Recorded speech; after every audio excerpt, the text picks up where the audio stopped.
Boa noite a todos. Hoje é dia 26 de março, começamos pontualmente às 19 horas. E eu sou William Coelho, promotor de justiça em Minas Gerais e presidente da Fundação Escola do Ministério Público. E hoje mais um episódio do projeto Mesa Virtual, que tem como objetivo promover debates sobre temas relevantes, não só para o Ministério Público, mas para o sistema de justiça e também para a sociedade. Nosso objetivo é trazer participantes, pessoas que tenham visões diferentes, perspectivas de preferência interdisciplinares e muita experiência prática e acadêmica para fazer essa interlocução, levar informação e promover reflexões e debates. Hoje nós temos o nosso segundo episódio sobre os impactos e as reflexões jurídicas do coronavírus, do Covid-19, e temos aqui a honra de receber dois participantes de peso, né? Dr. Paulo de Tarso, promotor de justiça em Belo Horizonte, que atua junto com outros colegas nas questões consumeristas, já ocupou algumas das funções mais relevantes institucionais do Ministério Público, é realmente um destaque no Ministério Público de Minas Gerais, e, além de tudo, é um craque de bola. É um expoente dentro e fora de campo, né? E o nosso outro peso pesado da noite é o Dr. Fernando Rodrigues Martins, que é o nosso colega, promotor de justiça do Cidadão, em Uberlândia, com uma atuação de peso e destacada, é uma referência aqui para todos os promotores em diversas áreas, mas notadamente na área do consumidor. É uma referência acadêmica para a gente também, então é um dos nossos camisa 10 na academia, né, que consegue fazer como poucos essa interlocução entre a teoria e a prática. Mas partindo direto para o nosso assunto hoje, nós vamos pensar e debater alguns aspectos conceituais, panorâmicos e práticos sobre de que forma as relações de consumo foram e são afetadas e serão afetadas em razão dessa pandemia que nós estamos acompanhando, enfim, o Covid-19. E, para a gente começar a nossa conversa, o nosso bate-papo, eu queria que o Dr. Paulo de Tarso explicasse para a gente qual foi a trajetória dele dentro do Ministério Público, como ele chegou até aqui, de que forma tem sido a atuação dele na área do consumidor, e uma visão geral, conceitual, de que forma ele percebe os desafios que nós teremos pela frente nas questões de relação entre fornecedores de produtos e serviços, consumidores, enfim, que vai afetar todos nós. Dr. Paulo.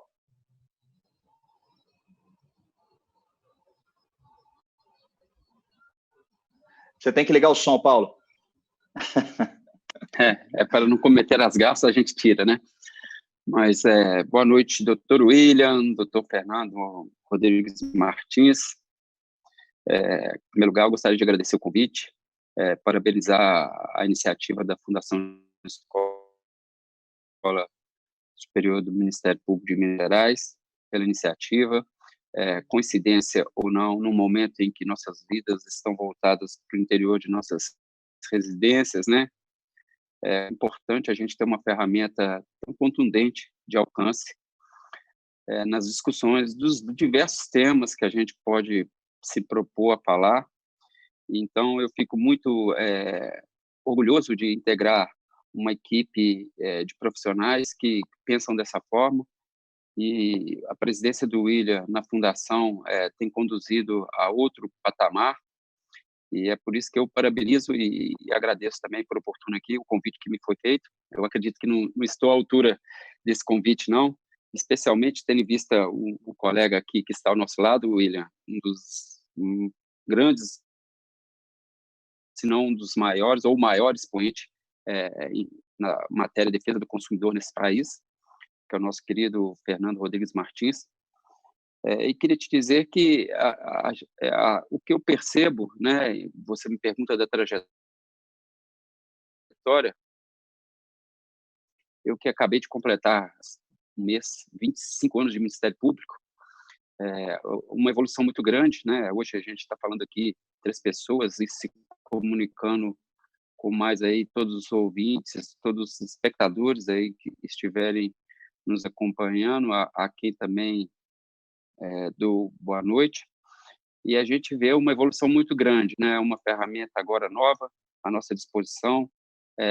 Eu só tenho que te desejar o sucesso aí, tá, William, né? Nessa empreitada. E quanto à carreira, eu quero te dizer que eu tive uma longa carreira aí pelo Estado, assim como todos nós. Ingressei no Ministério Público em 1995, bem no início de 95. Passei por diversas comarcas, permaneci durante 2 anos da minha vida exercendo minhas funções no norte de Minas, num momento em que não era necessário, mas foi uma escola muito grande para mim,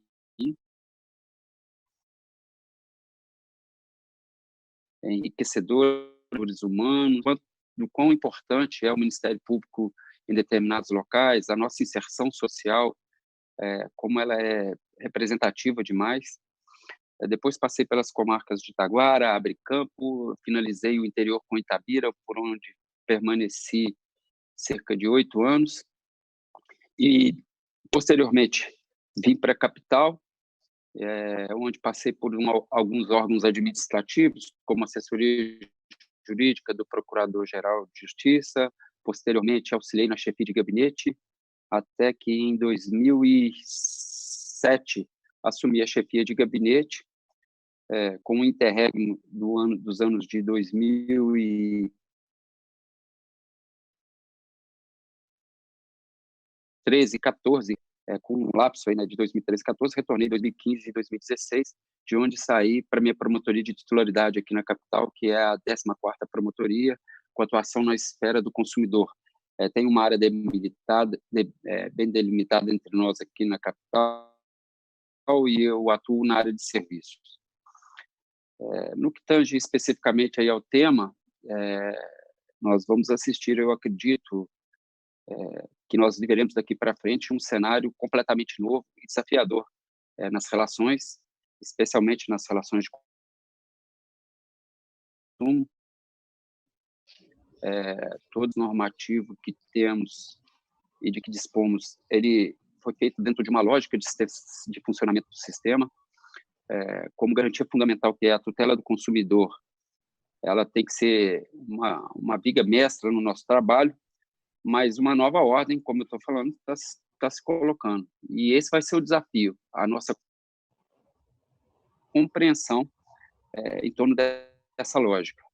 Em termos gerais, eu diria que, e sem querer ser muito extenso, até porque o debate aqui não é para essa finalidade, William, na fundação, nós vamos ter que nos posicionar daqui para frente, e a gente já presencia no meio jurídico que nós não podemos nos precipitar agora em determinadas atitudes, porque, de uma certa forma, ou pelo menos por esse período, né, o direito do consumidor vai sofrer uma nova moldagem.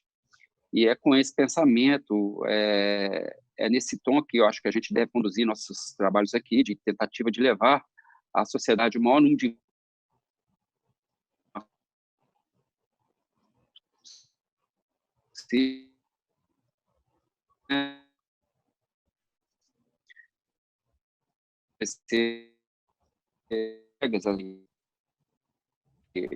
nós podemos dividir com eles, mas aqueles que estão assistindo de uma forma geral, e é o propósito, é o desafio que nós temos, encarar essa nova realidade dentro de uma situação econômica completamente diferente, diante de um cenário inimaginável.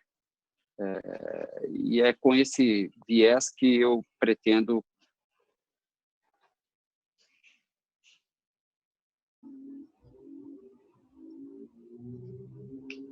não sei se foi eu que caí aí, a minha ligação. Teve um problema. Nós estamos te acompanhando, o Paulo. Foi possível ouvir aí? Sim. Doutor Fernando... Então, pode continuar, Paulo, desculpa. Só essas colocações mesmo que eu queria fazer de início, e tratando, quero deixar aqui as coisas dentro de uma informalidade absoluta, tendo em vista o respeito ao público em geral que possivelmente nos acessará. Doutor Fernando Rodrigues Martins, como que nós chegamos até aqui e para onde vamos? Essa é a pergunta de $1 milhão na área consumerista, né? São novas perspectivas, novas relações, novas ponderações de força nessa situação. Como é que você poderia avaliar, numa perspectiva panorâmica, as relações de consumo agora e daqui para frente?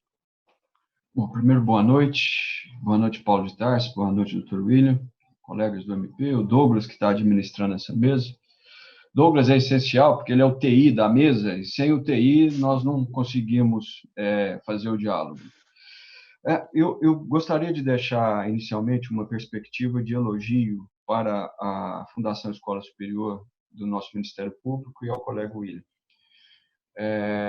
A transmissão do conhecimento, quer eles tenham uma natureza pragmática, quer ele tenha uma natureza dogmática, ela é de fundamental importância. Os equipamentos, a internet das coisas, a sociedade da informação, tem uma importância relevante hoje na conexão das pessoas, não só em buscar um mundo melhor, mas também de prevenir de situações que possam ser lesivas dos colegas e de tanto esse auditório, esse palco virtual universal, essas diretrizes, né? Uma intervenção maior do Estado, novas vulnerabilidades, dever de solidariedade entre todos, né, de uma forma mais profunda e, por fim, a função social da empresa. Eu acho que esse é um debate rico, né, é um debate que se põe hoje em nossa mesa. Por fim, só para, como eu falei de diretrizes, eu gostaria somente de dar um toque diferenciado no que respeita à funcionalidade. A funcionalidade, salvo o melhor juízo aqui, ela não é de uma visão retrospectiva, ou seja, dado dano ou dado fato, o direito se locomove para o tempo ido, para o tempo passado. Não. A ideia que se põe agora é que o direito vai se projetar antes do dano. Ele é ex ante lesão. Como eu falei de diretrizes, eu gostaria então a funcionalidade do direito agora, e o direito consumidor já tem isso diferenciado, desde 1990, é uma perspectiva funcional, preventiva e precautória. Bom, fixados esses comentários iniciais, essa perspectiva de 4 diretrizes ou 4 dimensões, ela é muito interessante.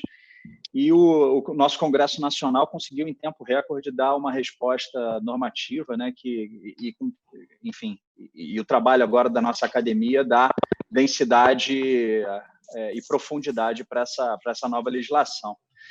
Mas partindo para alguma coisa um pouco mais concreta, de que forma essa visão de solidariedade e até mesmo a intervenção do Estado em contratos em vigor, né? Essas novas diretrizes da legislação e da regulamentação infralegal, afetou, por exemplo, a responsabilidade dos planos de saúde em exame de detecção, enfim, de que forma, por exemplo, os planos de saúde são afetados pela essa nova legislação e quais são as diretrizes que têm sido adotadas pelo Ministério Público? Bom, de início, e depois o Paulo complementa os raciocínios que eu irei desenvolver.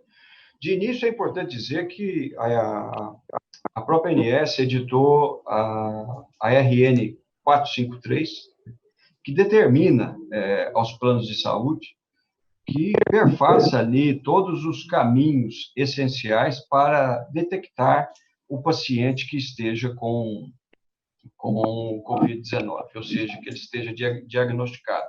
E, em cima disso, faça o tratamento adequado. Ou seja, em outras palavras, ele trouxe para o rol, que é um rol fechado, né, de acordo com alguns doutrinadores que desenvolvem o raciocínio sobre a Lei 9656, trouxe para o rol, que é um rol fechado, mas ele é constantemente atualizado, a perspectiva de prevenção e tratamento ao Covid-19 através da RN 453. Bom, o que eu penso a respeito disso? Eu penso que, independentemente de estar no rol, mas foi interessante a ANS editar essa resolução, independente de estar no rol, o Código de Defesa do Consumidor já tinha elementos suficientes em diálogo de fontes com a Lei 9656 para tratar dessa situação. E vou dizer por quê. A Lei 9656, no artigo 10, diz basicamente que naqueles planos considerados mais simples, eles devem seguir o rol de doenças catalogadas pela Organização Mundial de Saúde. Então, a Lei 9656, com diálogo com o Código de Defesa do Consumidor, permite a adoção ali de critérios internacionais de diagnoses, que é esse caso. O Código de Defesa do Consumidor, aplicável na espécie, independentemente da RN 453, já possibilitava o atendimento aos pacientes com suspeitas ou então já diagnosticados com Covid-19. Isso é um ponto. Agora, trazendo para o dever de solidariedade, o bom debate que você chama, William, eu diria basicamente o seguinte: todo contrato de prestação de serviço de saúde, quer seja por seguradora, quer seja por cooperativa, quer seja por operadora, ele é banhado por aquilo que nós chamamos de ordem pública contratual, que está ligado aos deveres de boa-fé, autonomia privada, equilíbrio contratual. Numa situação como essa, nós percebemos basicamente o seguinte, que o dever de solidariedade pode ser aquele já editado numa recomendação do Ministério Público Federal. Pense no seguinte, o usuário do plano de saúde ele está inadimplente, não pagou a mensalidade ou as 3 mensalidades, mas há uma recomendação muito certa e muito coerente do Ministério Público Federal que determina que, mesmo nos casos de inadimplemento, o plano de saúde ainda dê a cobertura nessas situações. Veja só, não é só dar cobertura para a doença daquele determinado consumidor inadimplente, mas aqui você está também atuando a favor de toda a sociedade.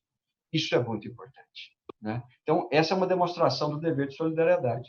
É o princípio da continuidade dos contratos, é o atendimento à urgência e emergência, inclusive considerando carências contratuais, e ainda uma questão muito importante sobre esse dever de solidariedade. As operadoras de saúde, agora, não fazerem os tratamentos de cirurgias ou consultas eletivas, justamente para evitar a aglomeração de pessoas em clínicas e hospitais.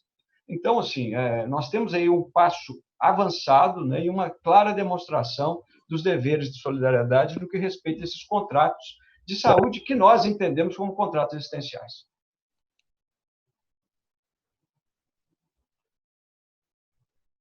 Doutor Paulo, algum comentário?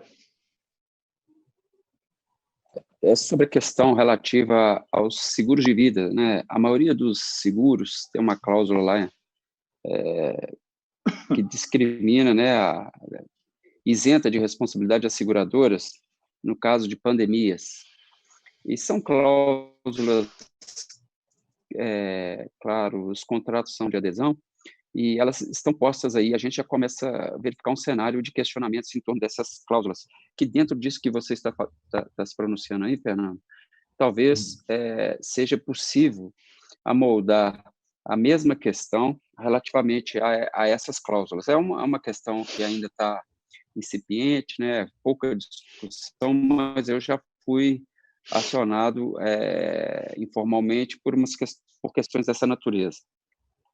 Por enquanto, até por questão de natureza, eu prefiro me preocupar com a saúde ainda vida dos pacientes, né, que estão hoje com esse problema da Comovid e procurar alternativas aí. A gente enfrentou aí no cenário prático, né, muitas resistências, mesmo com essa sua interpretação, Fernando, você sabe disso, e eu achei muito interessante por parte da ANS positivar essa possibilidade de acolhimento aí dos casos, não só para diagnóstico, mas também para os processos terapêuticos, né? É bom se deixar claro aqui, porque também houve dúvidas a respeito da sequência dos processos terapêuticos, o que era ainda mais absurdo, mas hoje, positivado na norma, na resolução normativa 453, eu acredito que nós não enfrentaremos mais esse problema, até porque, como você bem disse, o processo é dinâmico. O processo que estamos vivendo no direito, ele é dinâmico.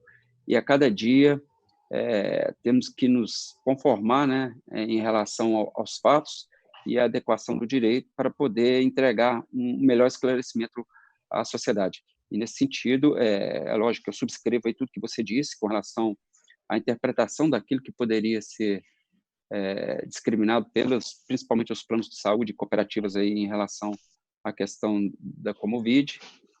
E o que a gente tem a propor é, dentro daquilo que você falou, daqui para frente, uma nova dinâmica, já pontuando a nossa questão para frente, a questão da mediação, né, Fernando? Entre nós, Doravante, tendo em vista essa dinâmica aí que a gente está verificando, ela vai ter que ser uma máxima, né? Não vai existir conceitos pré-definidos, como a gente já tem aí alguns consolidados no direito consumidor, mas nós viveremos uma nova dinâmica.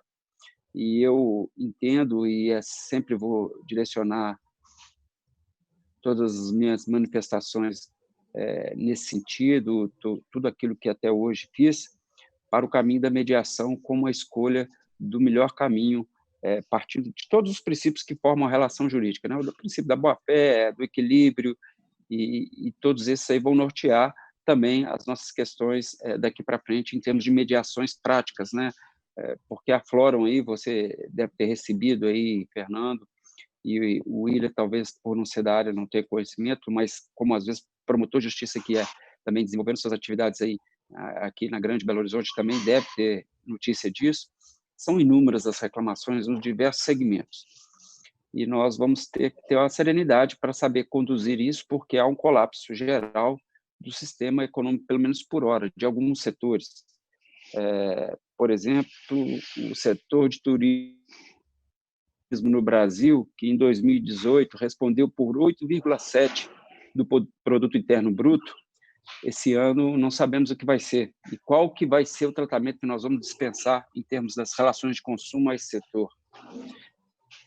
Já trazendo aí para a discussão, Fernando, superada essa questão da saúde, essa discussão. Então, alguns normativos a gente já temos alguns parâmetros, por exemplo, na questão do transporte aéreo, como houve a edição de uma medida provisória, a medida provisória 925, que regulamenta da nova tratamento, aí é uma resolução da ANAC, né, o órgão regulador do sistema, confrontando, e nós teremos que administrar essa situação do ponto de vista jurídico, porque a confluência de normas que caminham, às vezes, em sentidos opostos, né, de existência de normas que caminham em sentidos opostos, vai demandar de nós um equilíbrio na interpretação.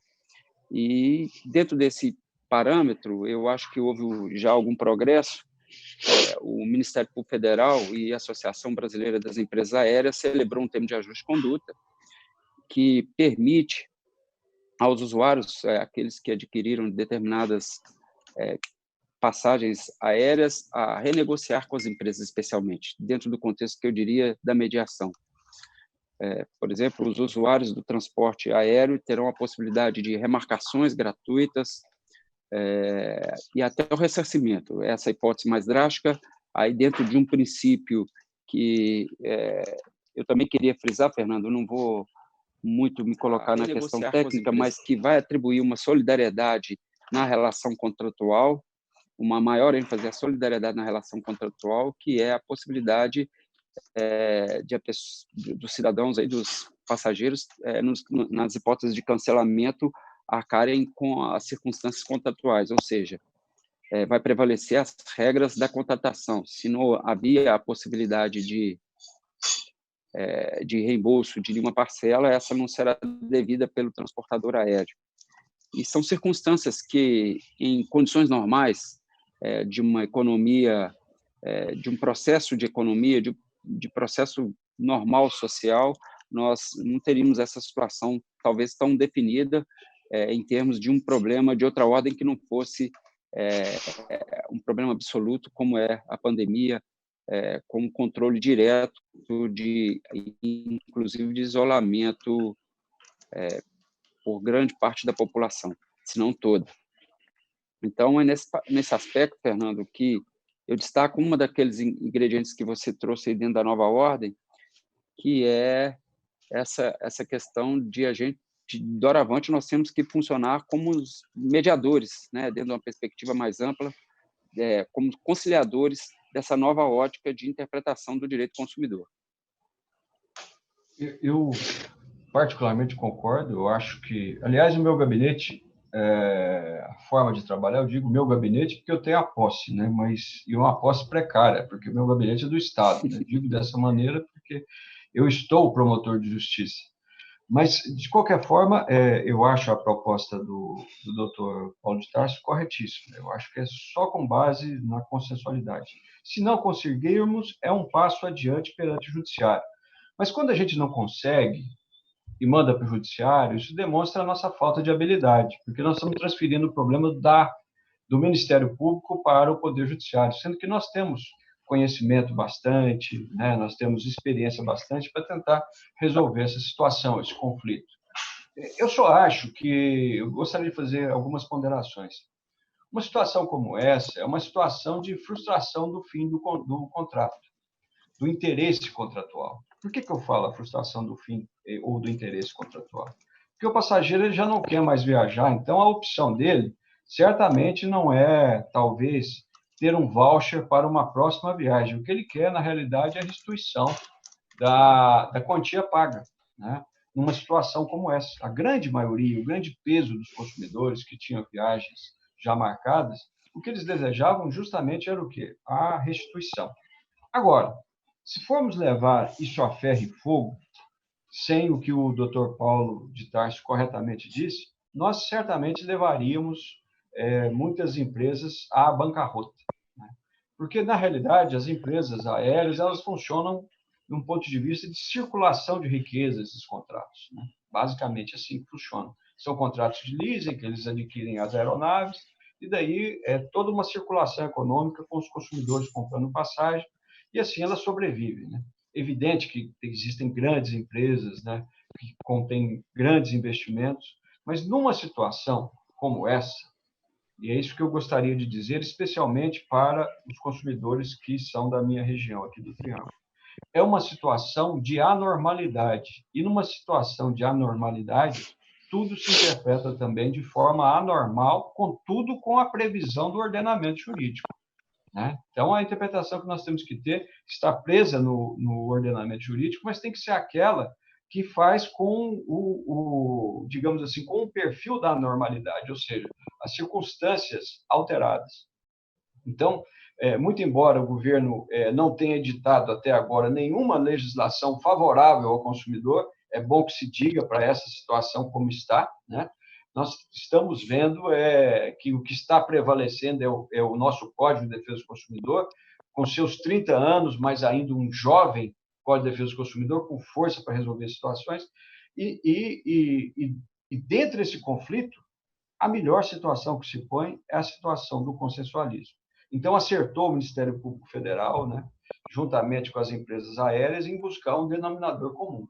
Eu fiz isso esses dias no meu gabinete e consegui também adequar aí os interesses dos consumidores, justamente chamando os consumidores para essa realidade também. Olha, nós, consumidores, também temos deveres e, em função disso, nós podemos buscar uma solução que seja uma solução equânime.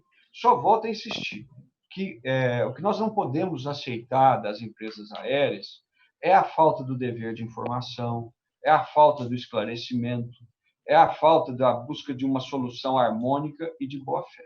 Isso é importante. O consumidor está até disposto a transacionar, a resolver conflitos, mas desde que não paire sobre a consciência dele aquele velho sentimento que ele está sendo enganado. Sim.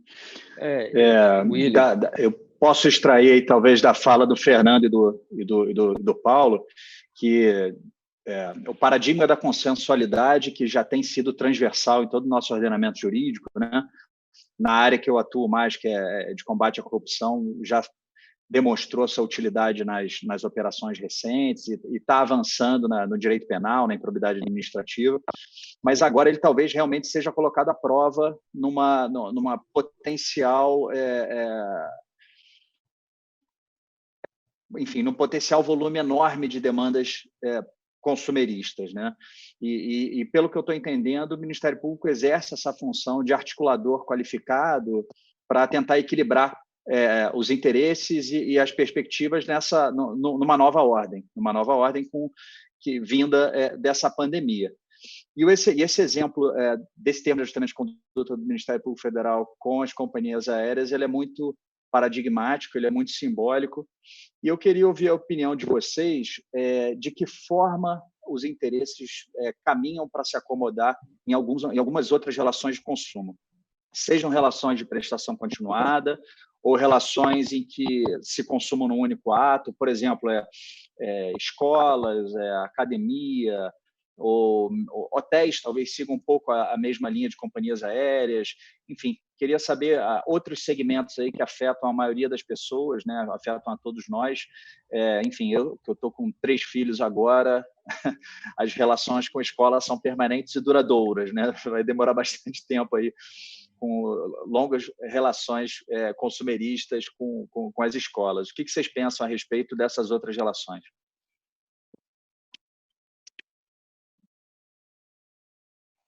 Quer começar, Paulo? Vai você. Fernando, eu vou pincelar aqui, Fernando, e, por favor, você me socorre. Pô, esses contratos de prestação de serviços continuados, especificamente aqueles serviços que são considerados de natureza, exercidos até pela iniciativa privada, mas considerados essenciais, como a educação, e eles aí sim, eles demandam uma conformação conforme naquilo que temos falado aqui, que é o seguinte, muita gente já procurou, preciso agora continuar pagando as mesmas, tem que ser esclarecedor, como nós estamos lidando num terreno totalmente nebuloso ainda, sem perspectivas, eu acho precipitado por parte dos pais falarem ainda em paralisação de pagamentos, assim como constou da recomendação expedida pelo Ministério Público Estadual, no sentido de que as escolas se adaptem a um processo de manutenção de aulas da forma como a gente está se comunicando aqui agora, da forma como estamos nos comunicando aqui agora, em aulas online, na medida das possibilidades, de forma que não se pense só na execução pragmática do contrato, né? Nós estamos falando aqui com um serviço essencial, que é a educação, né, básico, e que o interesse maior dos pais, eu acho que nesse sentido, é de que seus filhos, o quanto antes, retomem suas atividades normais e não tenham o seu ano letivo, a sua vida curricular comprometida em função disso. Nesse binômio que a gente vai tratar, né, a capacidade financeira das escolas, doravante, tendo visto uma possível interrupção pelos pais, ou uma manutenção pelos pais também em condições precárias, às vezes os pais, aqueles que lidam com sacrifícios para poder manter seus filhos, como gerir isso, como administrar? Eu acho que nós vamos ter que, em princípio, aguardar, na medida das possibilidades, buscar o consenso com as escolas, né, aqueles que tiverem uma dificuldade, fazer o contato com as suas escolas, mas eu acho que primordial é nós pensarmos numa projeção de longa duração, como o William aí tem 3 filhos e pretende ver seus filhos continuando a estudar, talvez na escola, e que estejam, assim como a minha também, eu que tenho uma filha, está na escola, nós temos que pensar no fato posterior. E, nesse sentido, nós vamos ter que mediar essa situação, buscar o melhor caminho que seja para não levar a um colapso do sistema, né, de educação, ainda que privado, né, mas também a que não restem prejudicados os alunos. E só o tempo vai nos poder ensinar como mediar essa situação, porque ainda é precipitado, nós não sabemos, o nosso isolamento vai durar até quando? Até quanto tempo as crianças e jovens vão estar impedidos de frequentar as escolas? São perguntas que nós temos que lidar com elas para poder discernir e buscar o melhor caminho, sempre em respeito, como disse o Fernando muito bem, e a mola mestra nossa é realmente o Código de Defesa do Consumidor, com todas as suas questões como garantia fundamental, como garantias fundamentais postas na Constituição. Eu não vejo um cenário diferente, pelo menos nesse instante, não consigo imaginar que possamos impelir a uma paralisação total dessa situação, né, porque acho que as escolas devem manusear aí todos os mecanismos que tenham para manterem atividade os alunos, né, na medida do possível, naturalmente, fomentando a boa-fé dentro desses contratos, e que essas questões sejam avaliadas posteriormente. Tivemos uma interrupção de 15, de 20, de 30, 40 dias, vamos negociar com as escolas, de uma forma geral, ver o que é possível dentro desse cenário. Perfeito. Eu estou aqui aderindo à resposta do colega Paulo de Tarso. Eu gostaria de dizer basicamente assim, do ponto de vista do direito privado, uma situação como essa de crise, que verticalmente vem sobre os contratos, elas podem desencadear três grandes situações. Primeiro, a inexecução da prestação. Às vezes a prestação se torna impossível. Querem ver? Um show que estava marcado, ele não vai ser mais realizado. Ou um jogo de futebol não vai ser mais realizado. Quando não há culpa de nenhuma das partes, esse contrato se dá por resolvido. Veja só, isso está no Código Civil. No Código de Defesa do Consumidor, nós temos que lembrar que a interpretação é mais favorável ao consumidor. Então, tem que haver restituição. Nada impede que o fornecedor tente reagendar aquela arena ou aquele show para determinada ocasião. Isso é um ponto importante. Outra coisa também foi o exemplo que nós já falamos aqui, da frustração da finalidade contratual, no que diz respeito ali às viagens aéreas, né? Eu acho que também nesse caso, havendo a inexecução de uma prestação, porque não há mais interesse, seria também a resolução do contrato, porque não há culpa de uma das partes. Mas no Código de Defesa do Consumidor, a visão também não é essa. Você tem que ter uma interpretação mais favorável ao consumidor. Agora, como resolver esse tipo de situação dentro do judiciário? Veja só, o nosso sistema ele tem que ser mudado urgentemente, o nosso sistema de adjudicação, ou seja, de sentença, porque é um sistema demorado. Por mais que nós tenhamos hoje os processos eletrônicos, isso não quer dizer que a justiça ainda seja célere, porque o processo civil ele é lotado de procedimentos internos, né? Vou dizer assim, uma escalabilidade, ou seja, diversas fases que às vezes prolongam a necessidade de se ter uma sentença célere, uma ordem jurídica justa. Lembrando aqui do Dr. Gregório Assaga de Almeida.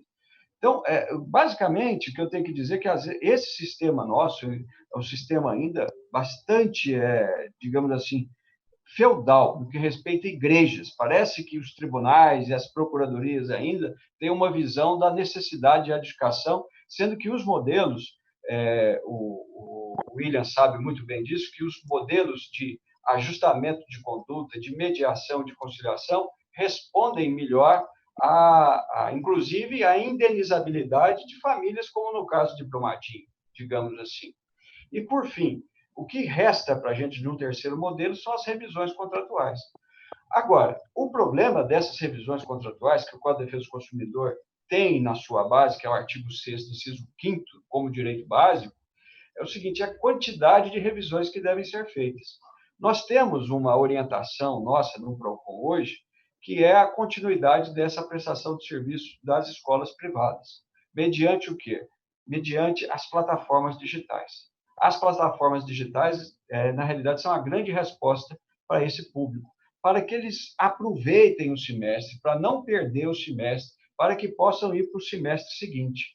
É diferente da escola pública? É bastante diferente. Porque o gestor da escola pública, ele pode reformar o calendário, e pode, evidentemente, decretar férias antes do tempo previsto. Já a escola privada, como há um vínculo que é de natureza contratual, então tem que respeitar a outra parte, digamos assim, o consumidor que tem uma interpretação favorável. Então, nos parece que o justo é a manutenção do contrato por enquanto.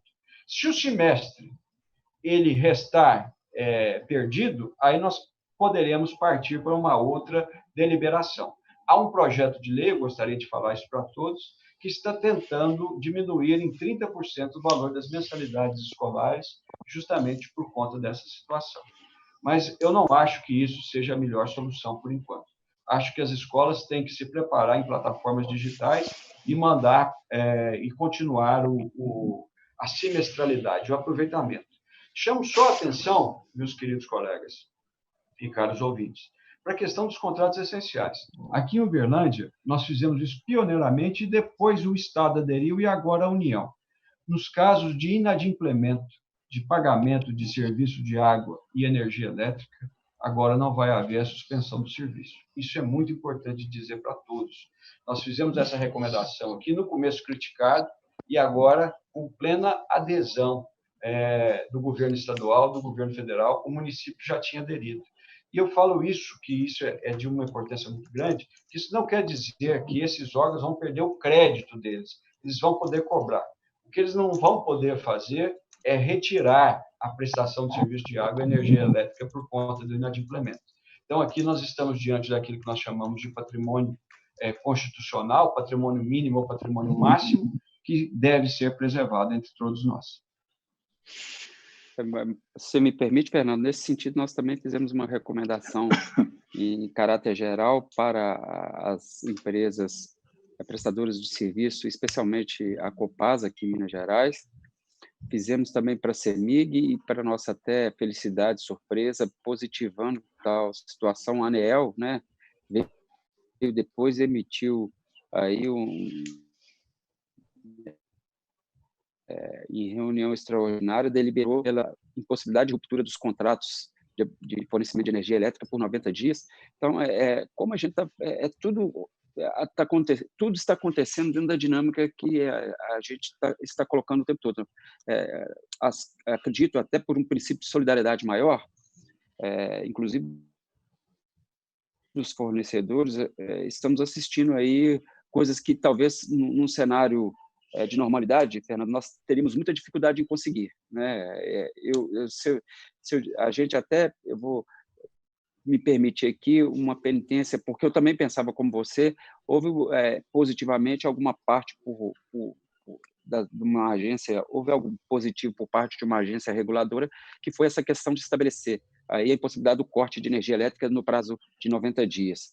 Mas são essas situações que nós estamos nos deparando com ela, que a cada dia virá uma solução mais adequada diante do momento e da progressão ou regressão desse regime que a gente vive agora.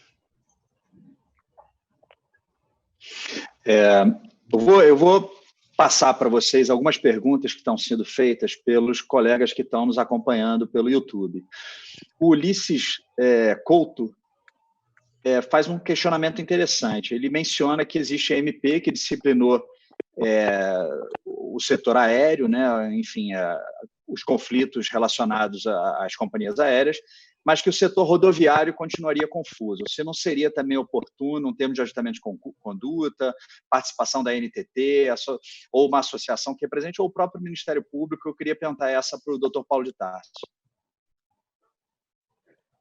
Pois é, William, boa questão. Veja bem, nós temos diversas formas aí de enxergar essa situação.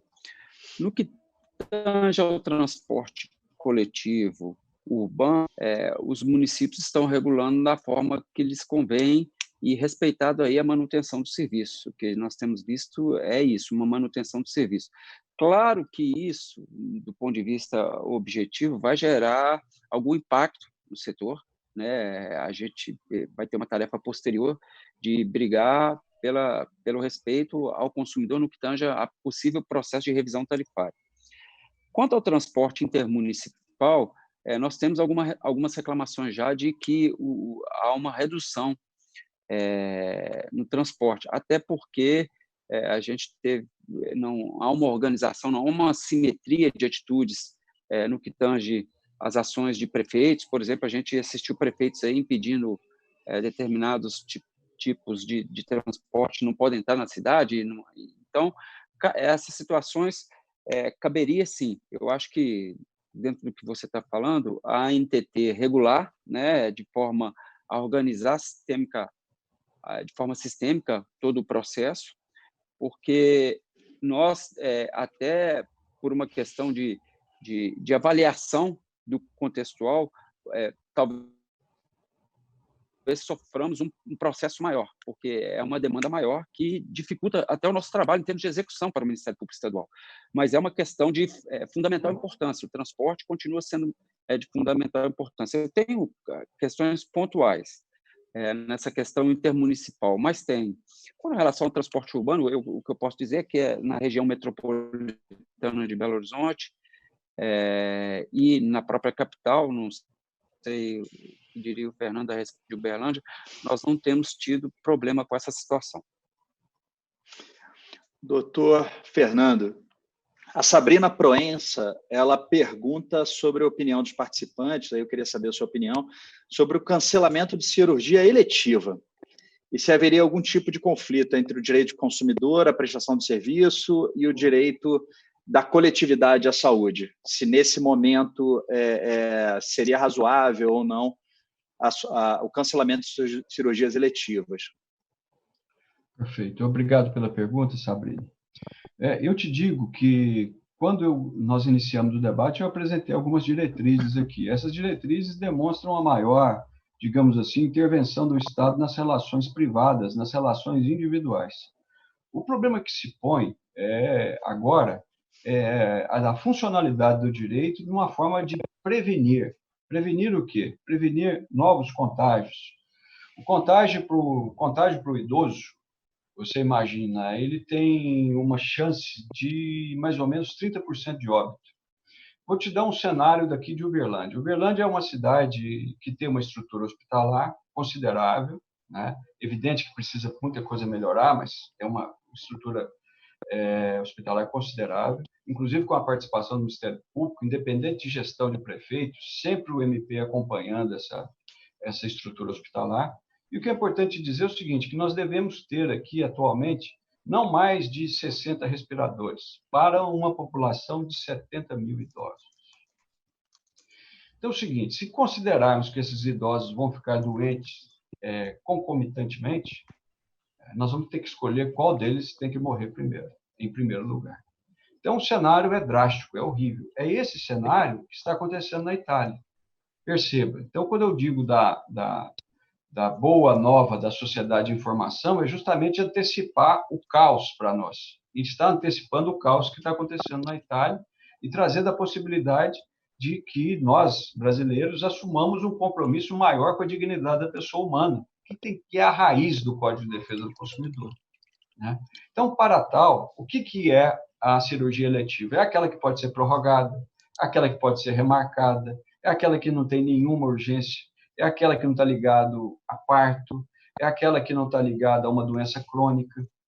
Então, a considerar que a cirurgia eletiva e a consulta eletiva só levam o consumidor para dentro de um hospital privado ou de uma clínica privada, e ele vai aglomerar naquele sentido, ou seja, ele é um hospedeiro de um patógeno que pode levar os idosos que estão ali internados ou que estão buscando saúde a ficarem numa situação de Covid-19. É por isso que aqui há um balanceamento entre direitos. Por mais que seja direito do consumidor, assegurada essa cirurgia eletiva ou essa consulta, né, ela pode ser o quê? Redesignada, remarcada. Não vai perder o direito e muito menos esse direito será renunciado. É isso. Nós temos também foi muito boa a pergunta da Sabrina e é muito interessante essa ponderação de direitos e de interesses. E eu acho que vai ser esse o caminho dentro da nossa conversa de paradigma de consensualidade, ver caso a caso e ponderar de que forma, enfim, devemos encaminhar cada questão. E temos uma participação interessante, uma participação institucional do PROCON municipal de João Molevade, que eles fizeram a seguinte pergunta: dentre todas as medidas para suspender o corte de água e energia elétrica, se referem, em regra, pós-início do Covid-19. Mas existiriam casos de pessoas que, por inadimplemento anterior ao Covid-19, tiveram a energia ou a água cortados. Isso afetaria uma questão, até em tese, de saúde pública. Vocês já enfrentaram o assunto? Tem alguma opinião sobre o tema? Já foram questionados a respeito? Primeiro, o doutor Paulo de Tarso. Bom, se me permite falar, eu tenho uma postura quanto a isso. Veja bem, o primordial nesse momento, e a grande discussão nacional em torno da questão, é a saúde. E uma das formas de prevenção aí mais propalada entre nós é a higiene pessoal, né? De uma forma, você fazer uma asepsia regular, frequente, de suas mãos, evitando os contatos. E, nesse sentido, sem precisar se estender muito, né, a água é fundamental na vida de qualquer cidadão, de qualquer ser humano. Então, nesse instante, o que a gente ainda preconiza e vai sustentar é que isso é um serviço que deve ser restabelecido. Dada os valores, como bem disse o Fernando agora há pouco, são valores que nós temos que sopesar. Como bem disse ele, nós não podemos, nesse momento, infelizmente, porque são situações que demandam uma atenção da saúde, né, mesmo na cirurgia eletiva, mas aquele cidadão que vai ocupar um leito de UTI lá, pode ser uma UTI que tem que ser utilizado por um idoso, né, que vai ter como processo de infecção por coronavírus. Então, por isso, quanto mais você desafogar esse sistema, mais você vai ter recursos. Da mesma forma, a água. Se você limitar o consumo da água nesse instante em que... O que é mais benéfico para o Estado? Vamos imaginar um Estado global. Ele cuidar desse cidadão que, por conta e falta de uma água, vai sobrecarregar todo um sistema de saúde já sobrecarregado, ou é melhor para ele, Estado, ir lá e fazer a religação da água do consumidor e depois discutirmos essa questão econômica? São esses valores que eu tento traduzir aqui de uma forma bem singela, né, sob o ponto de vista e não muito teórico, mas é óbvio, fazendo consideração de valores que, se nós formos buscar, estão todos na Constituição, é que a gente entende que essa situação não pode prevalecer e essa água deve ser restabelecida. Doutor Fernando, tivemos aqui também uma outra pergunta, uma virada, né? Eu percebo, às vezes, uma posição de cautela em relação a algumas modalidades de serviço para buscar pontos de equilíbrio entre a aplicação nua e crua do Código do Consumidor com uma ponderação de uma nova realidade pós-Covid-19. Mas, em algumas situações, percebe-se, de fato, abusos que devem ser combatidos, mas eu queria alguns comentários exatamente sobre aumentos arbitrários de valores de medicamentos, insumos, itens de higiene, e de que forma pode-se debater a legalidade dessas limitações de acesso à quantidade de produtos de bem em consumo. Então, são duas perspectivas, uma de solidariedade, de evitar os abusos, realmente, de aumento arbitrário de valor, enfim, práticas abusivas, e, de outro aspecto, uma intervenção do Estado na atividade econômica, né, de limitação a quantidade de produtos ou uma própria autolimitação do fornecedor de produtos ou serviços. Queria um comentário sobre esses temas. Eu começo essa pergunta saudando dois grandes professores do Rio Grande do Sul, a professora Cláudia Lima Marques e o professor Bruno Mirage. Eu tenho uma admiração, não só pessoal, um carinho pessoal por eles, mas um carinho especial pela inteligência e pelo desenvolvimento acadêmico deles. Talvez a expressão da doutrina deles seja transformadora nesse país. E eu aproveito esse gancho só para não complementar a resposta do Paulo de Tarso, que eu acho correto, mas lembrar de um autor, um grande autor alemão, o Larens, quando ele fala dos limites do sacrifício. Suspender água, suspender energia elétrica de pessoas vulneráveis financeiramente, das pessoas pobres, é verdadeiramente uma violência. Eu deixo isso consignado porque aqui na nossa comarca nós temos uma atuação muito propositiva para a defesa dessas pessoas que estão abaixo da linha de pobreza. Fazemos isso independentemente do Covid-19. Talvez o maior vírus que a sociedade tem é o vírus da exclusão. Bom, eu deixo claro também aqui, falando em primeiro lugar do aumento arbitrário. A história do direito privado sempre foi de repulsa à usura. O direito romano, que é um direito liberal, sempre trabalhou com a lesão, uma lesão enorme, não aceitando qualquer tipo de aviltamento do preço das prestações contratuais. E o nosso Código de Defesa do Consumidor, quando ele passou a vigir entre nós em 90, ele tapou uma lacuna que o Código Civil tinha. O Código Civil ele não tratava nada disso, ele era muito seco no que respeita ao equilíbrio contratual. Não faz sentido vivermos numa democracia política e no âmbito arbitrário do contrato. O CDC ele foi a reforma ética do direito privado e possibilitou o equilíbrio contratual. Pois bem, o Código de Defesa do Consumidor, lá no artigo 39, inciso 5º, ele proíbe aquelas situações de excessiva vantagem que o fornecedor traz para si. Evidentemente, entre elas, a prática do preço. O decreto que regulamenta o Código de Defesa do Consumidor, que é o decreto 2181/97, também dispõe sobre isso, lá no artigo 12, inciso 6. Ele proíbe também que o fornecedor abuse, ou seja, busque uma vantagem uma vantagem excessiva sobre o consumidor. E o Código de Defesa do Consumidor, nada mais, nada menos, ele está reavivando uma lei pouco trabalhada, aliás, só trabalhada em época de crises no Brasil, crises econômicas, que é a lei dos crimes contra a economia popular. Essa lei, ela veda a usura e a lesão, entretanto, não do ponto de vista contratual ou do ponto de vista do direito privado, mas do ponto de vista criminal, do âmbito penal. E ela tem um artigo, o artigo 4º, a linha B, que veda qualquer tipo de aumento que seja superior ao valor de mercado ou a um preço justo. Ora, preço justo é um conceito muito aberto e valor de mercado também é um conceito muito aberto.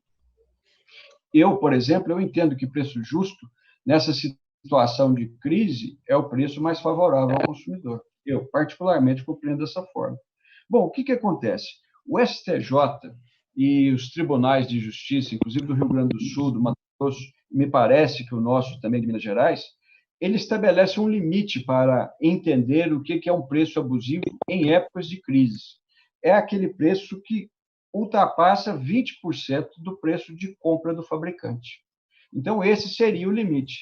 E, aliás, é essa interpretação que nós estamos utilizando agora em época de crise, justamente para buscar aqui um equilíbrio em Uberlândia nessas vendas de álcool em gel. O álcool em gel ele desapareceu do mercado, aliás, ele vai desaparecer porque ele necessita na sua composição de um produto importado, inclusive também na sua forma de ser acondicionado, ele também depende de um produto importado, e ele vai deixar de existir. E existem alguns comerciantes que, infelizmente, aqui no âmbito das farmácias e cosméticos, que vêm abusando desse preço.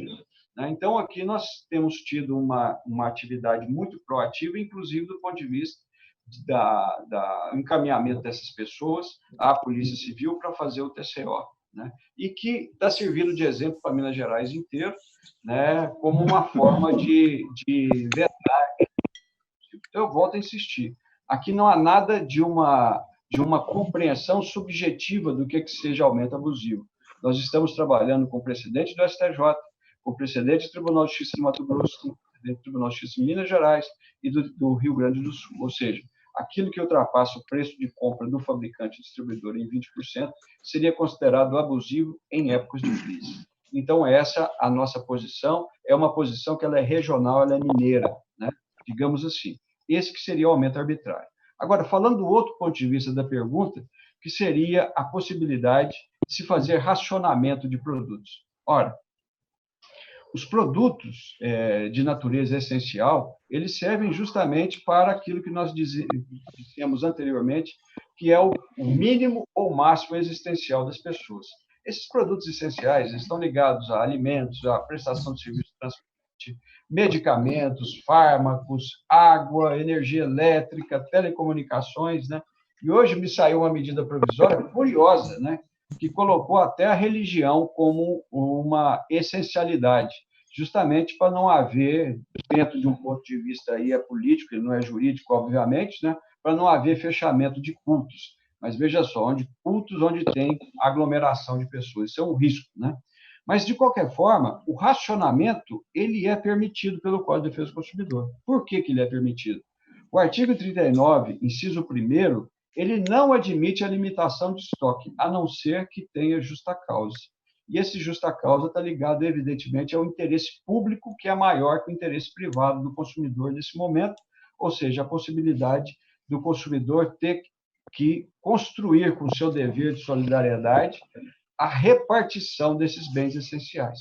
E só para terminar, para ser mais exemplificativo, para falar da força do Código de Defesa do Consumidor, ele está ligado a um princípio que se chama sustentabilidade. E a sustentabilidade diz respeito a um consumo sustentável, ou seja, todos nós somos consumidores. Então, eu não posso ir com um carrinho no supermercado e abastecer a minha casa, já pensando aí num lockdown de 90 dias e só eu ter os produtos. Não, isso não pode existir. Isso é um exagero que o próprio representante do supermercado deve evitar. A Lei de Segurança Alimentar, a Lei 11.346 de 2006, diz que o direito ao alimento é um direito fundamental, e sendo fundamental é um direito de todos. Então, aqui também ligado não só à presente geração, mas às futuras gerações. Então, o racionamento ele é possível e ele é recomendável. Aqui em Uberlândia nós fizemos essa recomendação e que os supermercados estão atendendo. Fernando, William, se vocês me permitem até uma parte nessa questão, eu aqui, aqueles colegas que, porventura, membros do Ministério Público estejam nos assistindo, eu, assim, encarecidamente, e tem sido nossas ações aqui em Belo Horizonte, se tem uma coisa que não podemos tolerar nesse instante, é esse tipo de ato, né? A gente fala que tanto em princípio de solidariedade, de divisão de responsabilidades nesse momento, essa questão do abuso na prática dos preços.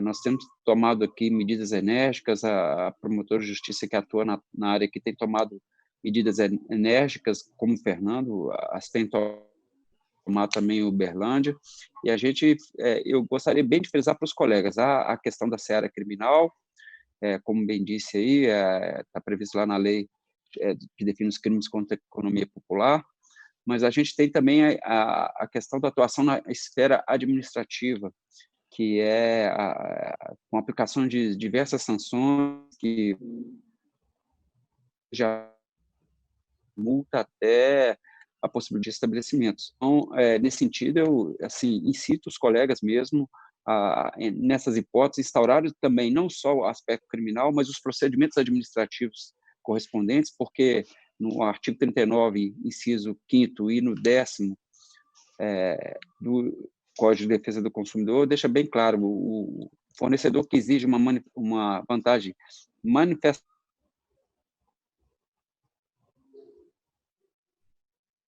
assim como aquele que aumenta injustamente, a gente considerando a situação, está sujeito às sanções previstas lá no próprio Código de Defesa do Consumidor. Então, eu peço aos colegas encarecidamente que vamos tomar as atitudes devidas em relação a esse tipo de prática, porque é o que tem mais assolado, fora a própria situação do coronavírus, é o que tem mais assolado as comunidades de uma forma geral hoje em dia, é essa circunstância.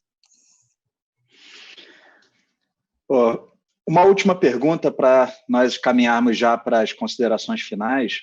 A doutoranda, né, Sofia Martini Vial, manda um abraço aqui para o Paulo de Tarso e para o Fernando, e faz uma pergunta nos seguintes termos.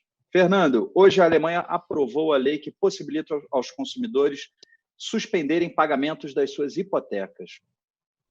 No Brasil, os bancos dizem que possibilitarão o pagamento alongado de dívidas, mas sempre cobrando juros dos consumidores. Onde está o sacrifício dos fornecedores e manter ambientes saudáveis? Na ideia de solidariedade, naquelas 4 diretrizes iniciais, de que forma você avalia essa situação e como é possível caminharmos no Brasil? Talvez, William e Paulo, vocês não saibam da honra que eu tenho de tentar responder essa pergunta, porque a Sofia é uma amiga querida. Sofia, antes de eu responder, até emociono.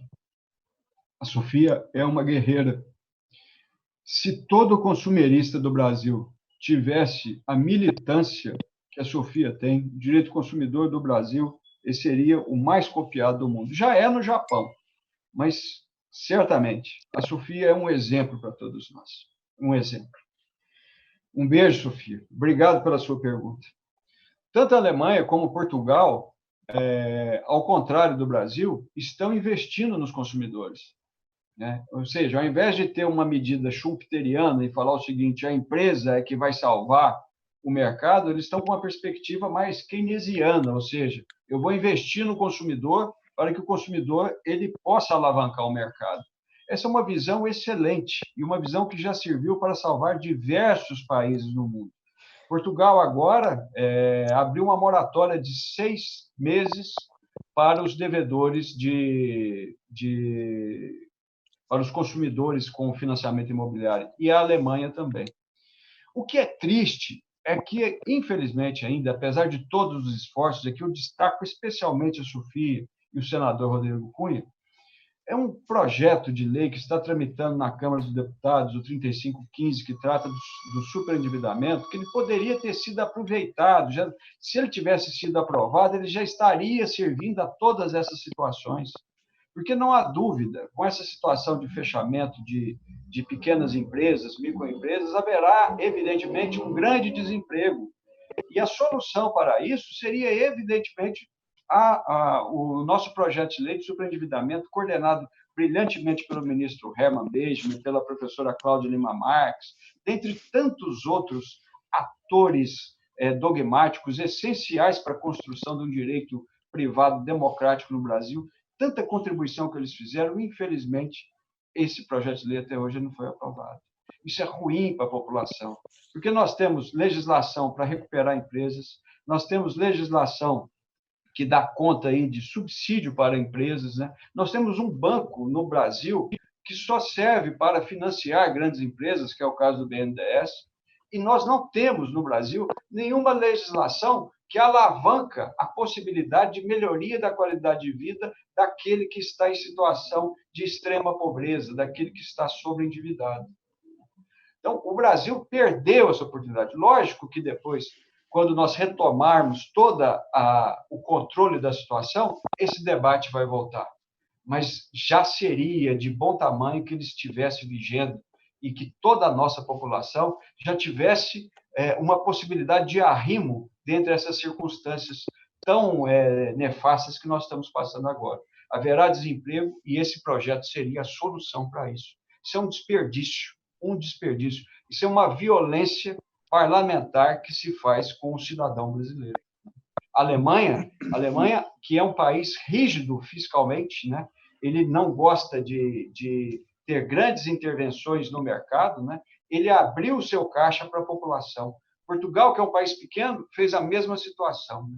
E o Brasil está seguindo uma linha que historicamente nunca foi dele, que é uma linha de preservar a empresa, né? E, na maioria das vezes, virar as costas para o cidadão em detrimento do maior fundamento que nós temos na Constituição Federal, que é a pessoa com vida digna.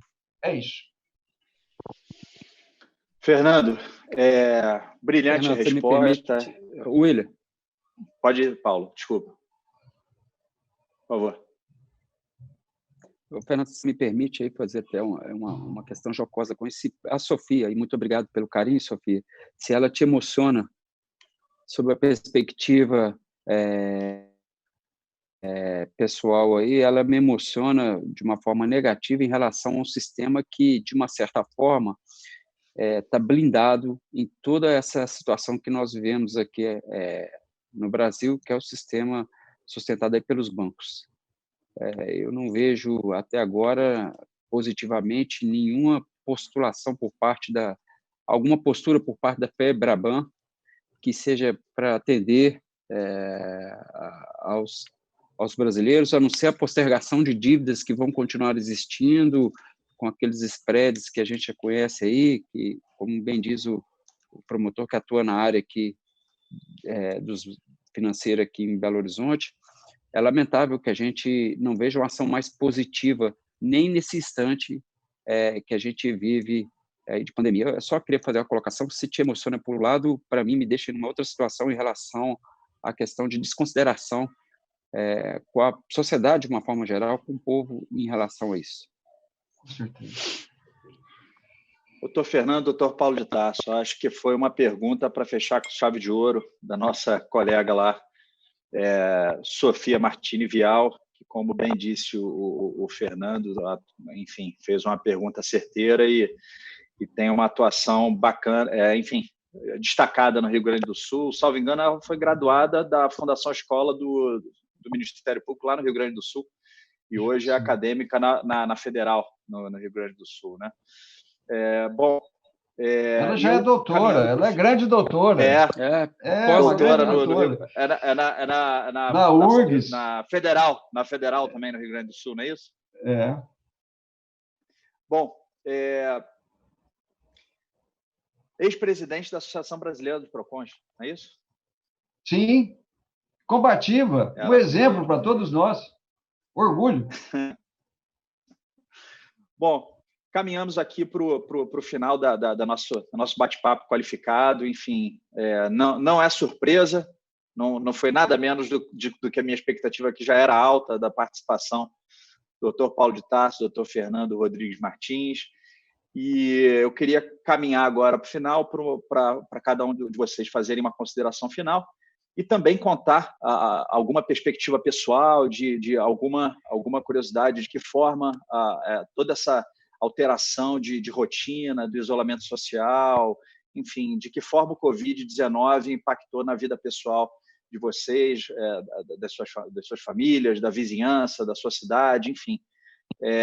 Queria que os senhores dividissem alguma experiência pessoal desses últimos dias tão diferentes que nós temos vivido.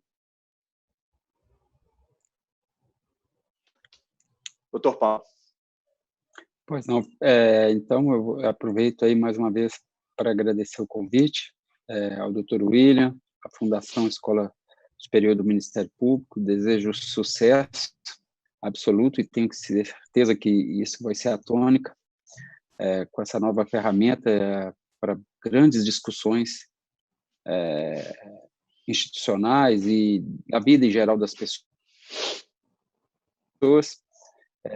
As situações pessoais, elas são muito peculiares, né? Eu aqui, hoje, a par de viver com a minha família confinada dentro de casa, eu tenho uma mãe com 82 anos, com sérios problemas respiratórios. Eu posso dizer que ela ressuscitou há exatos 2 anos. Ela praticamente ressuscitou depois de passar por uma pneumonia e resistir durante 22 dias numa UTI de hospital. E a atenção que tenho hoje, com a possibilidade da minha mãe contrair coronavírus, é uma coisa absurda. E isso faz com que nós, no dia a dia, possamos compreender mais a magnitude do problema que a gente vive. Então, dividir com vocês isso aqui. Minha mãe se encontra isolada, ela mora numa cidade próxima daqui, sequer pode receber a visita dos filhos. A gente evita aí, estamos tentando fazer um sistema de isolamento absoluto, mas jogada à sorte, né? Como todos nós e todos os demais idosos do mundo, né? Vamos dizer do Brasil, do mundo. E fica aqui a minha consideração pessoal de que nós vamos superar isso, com alguns percalços, com algumas perdas, mas eu acredito que nós vamos vencer, seja na esfera jurídica, seja na esfera das relações de consumo, seja em todas as esferas de relações. Mas vamos ter que aprender a lidar com ela e cada um levar as suas dificuldades aí da melhor forma possível. Eu agradeço, termino mais uma vez, digo ao Fernando que é sempre bom, enriquecedor demais participar de qualquer mesa em que ele faça uma exposição. É um momento de aprendizado muito grande. E a você um grande abraço, Fernando e William. Tá certo.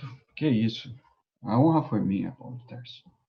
Você foi nosso chefe de gabinete, orientou muito bem a Procuradoria nos momentos necessários de distribuição de encargos, uma chefia prudente de gabinete, coerente, demonstrando que conhece muito bem o sistema.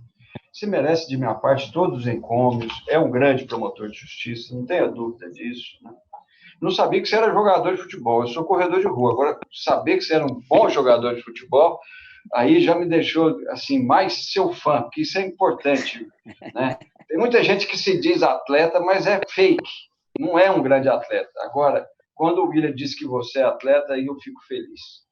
É muito bom ter o corpo são e a mente sã, não tenha dúvida. O que mudou na minha vida? Basicamente nada. Eu não entrei em isolamento. Eu tive uma intervenção hospitalar esses dias, mas não tem nada a ver com o Covid-19. Nem convém falar o que foi, mas eu tive e isso não me desanima. Amanhã mesmo eu tenho audiência. Nós montamos um gabinete de crise aqui em Uberlândia, né? E eu tenho a honra de compartilhar esse gabinete de crise com o Dr. Lúcio Flávio, que é o promotor da área de saúde, e com um grande amigo do Ministério Público Federal, Dr. Kleber Eustáquio Neves, né? São pilares que eu tenho de amizade e que a gente consegue fazer um trabalho profícuo na cidade. Vejam só, nós dividimos nossas tarefas e temos sempre o apoio da Polícia Civil, da Polícia Militar, do município de Uberlândia. Então, eu acho que nós estamos partindo para uma nova dimensão de administração, a administração compartilhada. Isso é muito importante. Uma administração que seja responsável, responsiva, né? E que se preocupe com os idosos. E falar em idoso, eu já estou quase para partir para uma medida mais ferrenha, que é a questão de evitar o transporte dos idosos nos coletivos da cidade. Talvez isso seja necessário, talvez, né? Eu já ponderei isso algumas vezes separadamente com o prefeito, ainda não obtive uma resposta que seja satisfatória, mas o guia das nossas atribuições aqui são os infectologistas da Universidade Federal de Uberlândia. E é esse prumo que nós temos que ter. Nós temos que conversar com a ciência médica. É ela que vai salvar, ela que conhece estritamente os caminhos que nós devemos tomar, né? Meus dias não mudaram, nós estamos aí ainda, temos que trabalhar. Eu compreendo o Ministério Público não mais como um Ministério Público punitivista, o Ministério Público da única imputação, do dedo erguido, né? Eu entendo o Ministério Público responsivo, atuante com os direitos fundamentais. Se há um Ministério Público melhor pensado no mundo, tal qual o Brasil, eu penso que não existe. Porque nós somos vocacionados, meio ambiente, consumidor, infância e juventude. Você vai à Europa, você vê que geralmente o Ministério Público é vocacionado mais para a área penal e tão somente, né? O mesmo dizer na América do Norte. Aqui nós não, nós temos condição de melhorar mais o Ministério Público e nesse ponto eu entendo nós, promotores de justiça, como devedores da sociedade. Nós estamos aqui para servir. Esse é o nosso escopo, servir aos direitos fundamentais, aos direitos humanos e dar dignidade, buscar dignidade para o povo brasileiro. É assim que eu encerro. E com uma perspectiva futura muito boa para o direito consumidor, que ele é o direito que vai sobreviver, ele é o direito da democracia, ele é o direito da cidadania. É assim que eu penso. Nós terminamos, então, com duas intervenções cautelosas, porém otimistas, né? Com mensagens finais poderosas e relevantes e, como não podia deixar de ser diferente, por conhecer a alma e o coração grande desses dois colegas promotores, Dr. Paulo e Dr. Fernando. E, Fernando, nosso corredor, temos aqui uma confirmação de uma manifestação no YouTube, uma mensagem para o Paulo de Tarso, eterno jogador do Pretinho. Ou seja, a participação no YouTube confirma a atuação dos campos do nosso colega Paulo de Tarso. Que bom. Bom, e nós encerramos, então, a nossa conversa de hoje. Eu lembro que a Fundação Escola hoje segue num caminho de interlocução. A gente quer ser um espaço, se posicionar como um espaço de debate aberto, interdisciplinar e intersetorial, né? Porque a gente percebe que muitas vezes são promotores falando para promotores, advogados para advogados, juízes para juízes, empresários para empresários, professores para professores, mas a gente tem como linha a intersetorialidade, um diálogo entre privado, público, academia, sociedade civil, mídia, imprensa. Então, a gente pretende promover esse debate intersetorial e interdisciplinar, porque boa parte das nossas respostas não estão só nos livros de direito, né? Então, eu fico feliz quando eu vejo o Fernando comentando que ele se apoia na equipe da academia em termos epidemiológicos, e nós vamos trazer aqui nós vamos ter um encontro, né, nesses seminários virtuais, nessa série sobre diálogos do Covid-19, com eminentemente médico mesmo, sobre epidemiologia, infectologistas, e vamos debater outros assuntos. Nós vamos debater os impactos no sistema prisional, no sistema carcerário, de que forma e em que medida o direito penal pode ou não ser contribuir como parte da resposta na atuação do Ministério Público e do Estado. Nós vamos debater ainda com outros craques do Ministério Público, o Dr. Marcelo Milagres e o Dr. Nelson Rosenwald, sobre responsabilidade civil e também reflexões nos contratos. Pretendemos trabalhar questões cibernéticas, né, porque a gente percebe muitos golpes, inclusive através de meios eletrônicos, enfim.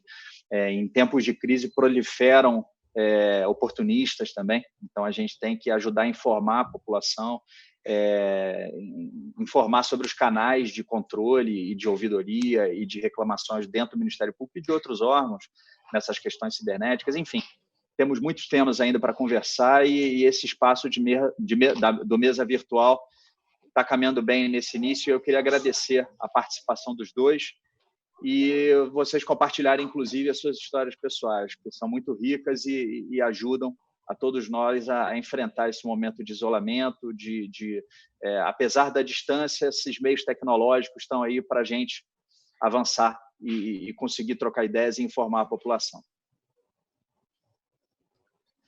Doutor Paulo, doutor Fernando, então ficamos por aqui. A todos que nos acompanharam no YouTube, muito obrigado pela participação, e todo o seminário virtual, todo o webinar vai ficar depois disponível na nossa página do YouTube. Obrigado a todos e boa noite.